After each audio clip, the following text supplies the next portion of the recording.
오늘 우리에게 주신 하나님의 말씀은 계시록 21장입니다.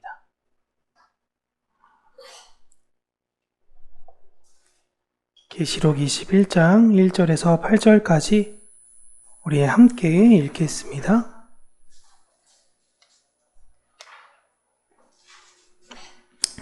함께 읽습니다. 또 내가 새 하늘과 새 땅을 보니 처음 하늘과 처음 땅이 없어졌고 바다도 다시 있지 않더라. 또 내가 보매 거룩한 성 새 예루살렘이 하나님께로부터 하늘에서 내려오니 그 준비한 것이 신부가 남편을 위하여 단정한 것 같더라. 내가 들으니 보좌에서 큰 음성이 나서 이르되 보라, 하나님의 장막이 사람들과 함께 있음에 하나님이 그들과 함께 계시리니 그들은 하나님의 백성이 되고 하나님은 친히 그들과 함께 계셔서 모든 눈물을 그 눈에서 닦아주시니 다시는 사망이 없고 애통하는 것이나 곡하는 것이나 아픈 것이 다시 있지 아니하리니 처음 것들이 다 지나갔음이러라.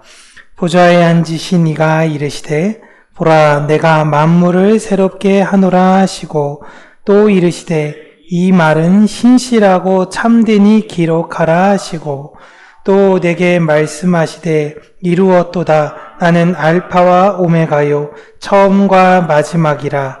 내가 생명수 샘물을 목마른 자에게 값없이 주리니 이기는 자는 그것을 상속으로 받으리라. 나는 그의 하나님이 되고 그는 내 아들이 되리라. 그러나 두려워하는 자들과 믿지 아니하는 자들과 흉악한 자들과 살인하는 자들과 음행하는 자들과 점술가들과 우상 숭배자들과 거짓말하는 모든 자들은 불과 유황으로 타는 모세에 던져지리니 이것이 둘째 사망이라. 아멘. 오늘 영원한 하나님 나라에 관해서 우리가 함께 짧게 나눠보도록 할 텐데요. 계시록 21장의 말씀을 사실 단 한 번에 이렇게 주의하기는 또한 여러분들과 함께 나누기에는 사실 시간적으로 너무 제한적이어서 제가 늘 말씀드렸던 성경을 바라보는, 성경을 해석하며 성경을 이해하고 성경에 대해서 가장 전제가 되는 내용을 오늘 함께 나누어 보려고 합니다. 오늘 보시면 사도 요한이 새 하늘과 새 땅을 보았다라고 이야기를 하고 있어요. 그리고 처음 하늘과 처음 땅, 바다가 없어졌다라고 이야기하는데 요한은 어떻게 새 하늘과 옛 하늘, 처음 하늘, 새 땅과 처음 땅, 옛 땅을 구분했던 것일까요? 하늘이 어떤 하늘을 보면 우리가 새 하늘이구나, 어떤 하늘을 보면 옛날 하늘이구나, 이런 생각을 했던 것일까요? 막 그냥 눈을 뜰 수 없을 만큼의 찬란한 빛이 있는 그런 하늘을 요한이 보았던 것일까?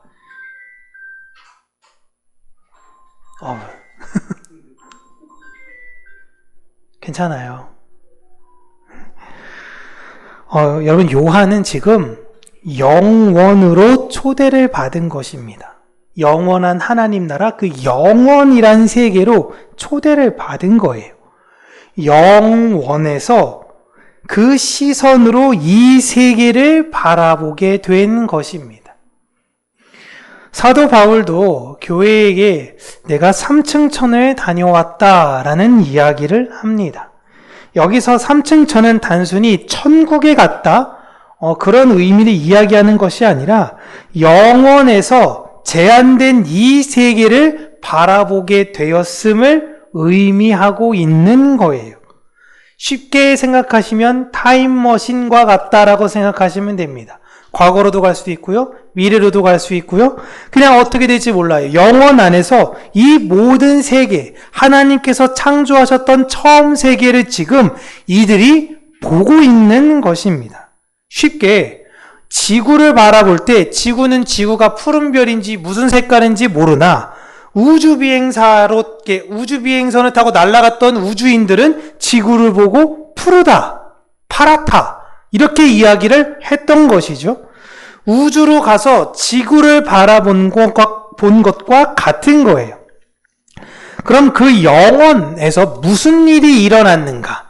그러니까 우리가 장차 하나님 나라에 갈 그 영원에서 무슨 일이 일어났는가?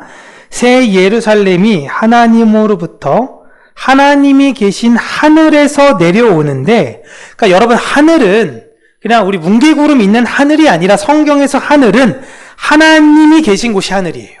하나님이 그냥 하늘이에요. 새 예루살렘이 하늘에서 내려오는데 그 성이 신랑을 위한 신부 같아 보였다라는 것입니다. 이게 여러분 이해되시나요? 예루살렘은요, 다시 얘기해 볼게요. 그냥 이게 비유긴 하지만 지역이잖아요, 지역. 새로운 서울이 하늘로부터 내려왔는데 그 서울이 신랑을 위한 신부 같아 보였다. 여러분 이거 어떻게 해석하실 수 있으신가요? 이게 무슨 말이야? 도시가 세련돼졌다는 얘기인가?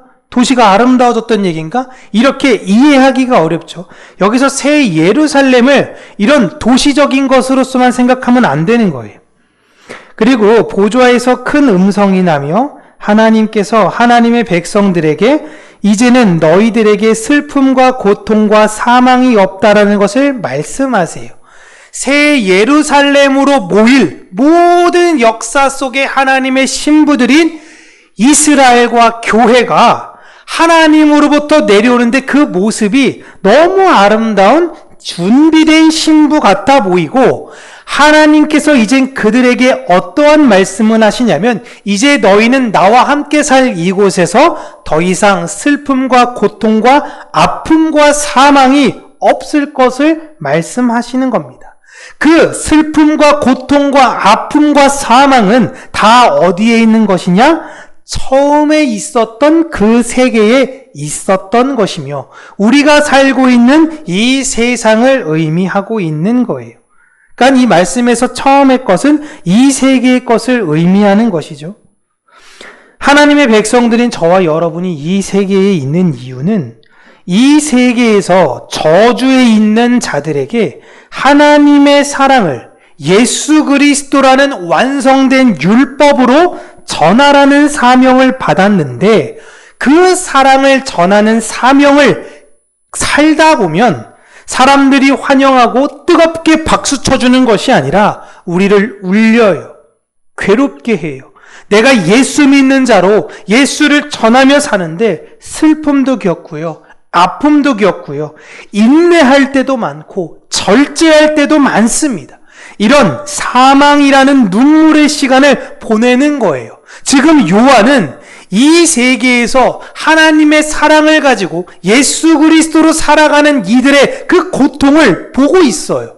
그러나 그들을 봄과 동시에 누구로 보고 있냐면 새 예루살렘에서 하나님으로부터 위로받고 있는 자들 또한 함께 보고 있는 겁니다. 우리의 지금과 나중을 요한은 동시에 바라보며 우리를 위로하고 있어요. 그곳에서 우리는 어떻게 부르느냐? 하나님이 너희들은 이긴 자라고 이야기합니다. 무엇을 이긴 거예요? 무엇을? 이 세상에서 세상의 법대로 하지 않은 걸 인내하고 절제하고 싸워가며 하나님의 말씀이신 예수 그리스도대로 살려고 했던 그들. 그래서 이 세상을 살면서 다른 이들이 내 손가락을 뚫고 내 발가락을 뚫고 내 옆구리를 찌르는 아픔 가운데서도 하나님의 뜻대로 살려고 했던 그들이 이긴 자라고 이야기하는 것입니다. 이긴 사람은 이 세계에서 그 슬픔과 아픔을 겪을 수밖에 없지만 하나님의 사랑의 열매를 위해서 분투한 자들이 얻어낸 칭호예요. 그들을 다른 말로 하나님의 아들들이라고 이야기를 합니다. 그러나 그 하나님의 아들들을 무시했던 자들의 결말을 오늘 8절이 이야기하고 있습니다. 그들은 두려움에 살면서도 하나님을 믿지 않습니다. 또 그렇게 자꾸만 걱정되면 같이 말씀 읽고 기도하고 하나님께 나아가자. 언제까지 그 두려움 가운데 살 거야? 그럼에도 불구하고 그들은 두려움에 살지언정 하나님은 믿지 않아요. 그리고 흉악하고 강포하며 다른 이들을 괴롭히고 빼앗는 이런 나쁜 사람들. 이들의 또한 특징이 무엇이 있습니까? 자신 인생에 잘 되기 위해서 점을 치러 다닙니다. 나 어떻게 살 건지 내 길흉화복 좀 알아봐 줘 라는 것이죠. 내게 복을 주기만 한다면 어떠한 우상이라도 기대어 살고 거짓된 말로 모든 사람들을 힘들게 합니다. 이제 그런 사람들은 앞으로 사망의 시간을 보내게 될 것을 이야기하고 있는 거예요. 이 두려움이 영원하게 가지고 가요. 이젠 누가 나를 속이지 않을까? 그 두려움에 영원히 가지고 살아요. 내가 누구를 흉폭하고 강폭하게 그들을 괴롭히고 힘들었다면 이젠 누구가 나를 그렇게 괴롭히진 않을까? 끝없는 두려움 가운데 살아갑니다. 이젠 내 인생을 점쳐줄 사람도 없고 내가 무엇을 기대며 살아야 될지 모르는 영원한 슬픔과 두려움 가운데 이들은 살게 될 것을 요한이 이야기하고 있어요. 여러분, 우리가 이 땅에서 보내는, 하나님의 백성들이 이 땅에서 보내는 그 성실한 하루하루들, 하나님의 말씀대로 살아가려고 하고 그 사랑을 증거하는 그 성실함 속에서 묻어나오는 분투와 인내와 사랑은 사라지지 않습니다. 예수 그리스도께서 부활하셨을 때에 손에 못자국과 허리에 창자국을 그대로 가지고 오셨어요. 이 흔적이 뭐예요?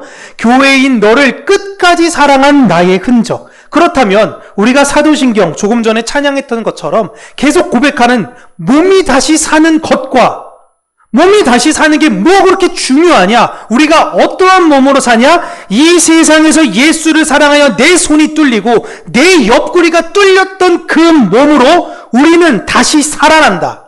영원한 나라에서 그 사랑의 성실한 흔적을 가지고 그곳에 가요. 그래서 그 새 예루살렘들이 모이면 와, 어떻게 예수님 사랑하면서 사셨어요? 오, 그러셨구나. 너무 대단하셔요. 어떻게 예수님 사랑하면서 사셨어요? 전 이렇게 살았어요. 그래요. 얼마나 감사해요. 이런 곳을 영원히 누리는 그곳입니다. 영원에서 이것을 요한이 바라보고 또한 바울이 바라보며 하나님께서 교회를 격려하고 계세요. 얘들아, 너희들이 이 땅에서 보이고 있는 수고는 사라지는 게 아니야. 너희들이 이 땅에서 분투하는 사랑은 사라지지 않아. 그것은 반드시 흔적으로 남을 것이다. 이걸 성경으로 우리에게 주셔서 이제는 우리에게까지 위로가 되는 것입니다. 우리는 어차피 사라질 이 세상을 꿈꾸는 사람들이 아니라 영원한 하나님 나라를 소망하면서 살아가는 사람들이에요. 근데 주변에서 자꾸만 우리를 휘둘리고 두렵고 겁나게 할 거예요. 그것이 없으면 마치 내가 뒤처지는 사람이 되는 것처럼, 그것이 없으면 마치 내가 인생의 패배자가 되는 것처럼, 이것이 없으면 내가 마치 뭐라도 모자란 사람인 것처럼. 아닙니다. 우리는 마지막까지 예수의 사랑만을 가지고 살아내면 되는 것을 기억하시기를 바랍니다. 기도하겠습니다. 살아계신 하나님 아버지, 우리가 천국을 소망하면서 사는데 자칫 내가 소망하는 그 천국은 하나님이며 예수님이 있기보다도 내가 원하는 것들이 가득 있는 그런 곳은 내가 꿈꾸는 것은 아닌가? 내가 바라는 그것이 있는 곳이 바로 천국이 아닌가? 라고 생각하며 살아가는 어리석음이 우리 안에 있다면 하나님 긍휼히 여기시고 우리가 이 땅에서 분투하며 예수 그리스도의 사랑을 우리 안에 흔적으로 삼아 살아가는 자들이 되게 하여 주시고 하루하루 하나님의 사랑을 우리 마음 가운데 새기며 하나님의 은혜와 사랑을 예수 그리스도를 본받아 살아가는 우리 평강교회 모든 성도님들이 되게 하여 주시옵소서. 예수님 이름으로 기도합니다. 아멘.